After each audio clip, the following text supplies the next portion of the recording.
I served in the pastorate for about 10 years, and during that time, I learned a lot. And I learned that I didn't do everything wrong, but at the same time, I didn't do everything right. I made mistakes, and in many ways, my own pride and ego got in my way more times than I care to count. But as I look back at those years and look at my experiences, I learned many things. Some of it I learned at the time, some of them I learned after the fact. But there are lessons that I learned about pastoring and about the pastorate. And I want to share 12 of those lessons with you. Now, this is going to be a 3-part video series. I'm going to break this up into 3 parts. So be sure and hit that subscribe button and hit that little bell icon so you'll be notified when I upload parts 2 and part 3.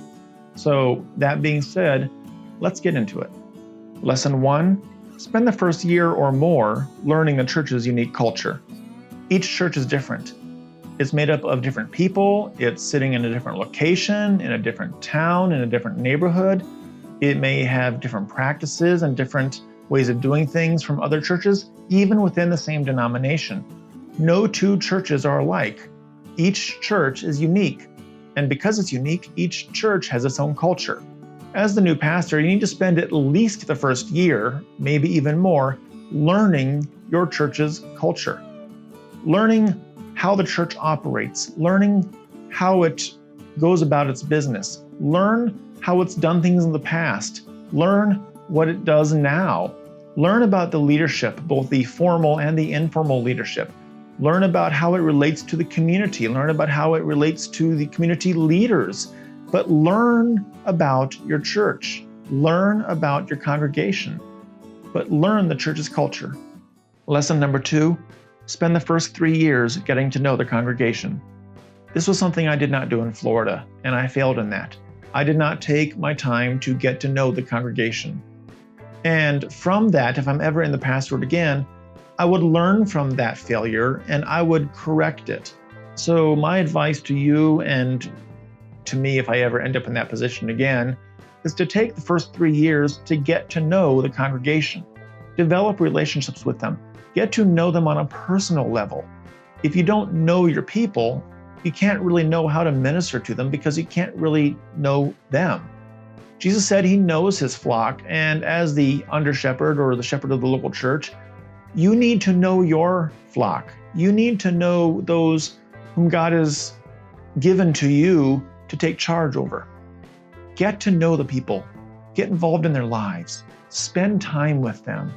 Before you try to tell them what to do, know who they are. And that's why I say take at least 3 years to do that, because you need time to develop and grow relationships. And over that time, you need time to develop and grow trust. So get to know your congregation. Lesson number 3, spend the first year or more getting to know the community. Just as you need to know your congregation, you also need to know the community. God put that church there for a reason, and that reason is to serve the community. You can't serve the community if you don't know the community. You need to develop relationships with the local businesses. You need to get to know who the business owners are. You need to get to know who the other local pastors may be. You need to get to know the community leaders, the community influencers. Get to know the people in your neighborhood. Now, there are a couple ways to go about this. One way is to simply go around and introduce yourself. That may get tiring, especially if you're an introvert like me. But there's a better way to do it. And this is a way that will allow you to get to know the community, but also help you serve your own congregation. Find someone in the church who has been there for a long time. They don't have to be a deacon or an elder, but just someone who knows the community. Ask them to take you around and introduce you. Now, this will help you get to know the people in the neighborhood, but it will also give that person, and if you have multiple people do this, give multiple people a chance to go around and kind of introduce and kind of brag on their new pastor. And this is a ministry to them as well. So ask someone to take you around if no one volunteers. Ask someone to take you around to introduce you to the businesses and community leaders and the people and places that are around your church. And by doing this, you'll be able to better serve your community. Lesson number 4, get to know the local social assistance programs and professional aid services. Now, this one's going to be important to you because people will come to your church looking for not just spiritual help, but physical help. The truth is, your church does not have unlimited funds or unlimited resources to provide every single person with every single need. You're going to have to delegate, in a sense. And in order to do that and to send them to places that are biblical, that are reliable, that don't contradict Scripture, you're going to need to know what's available and what's out there.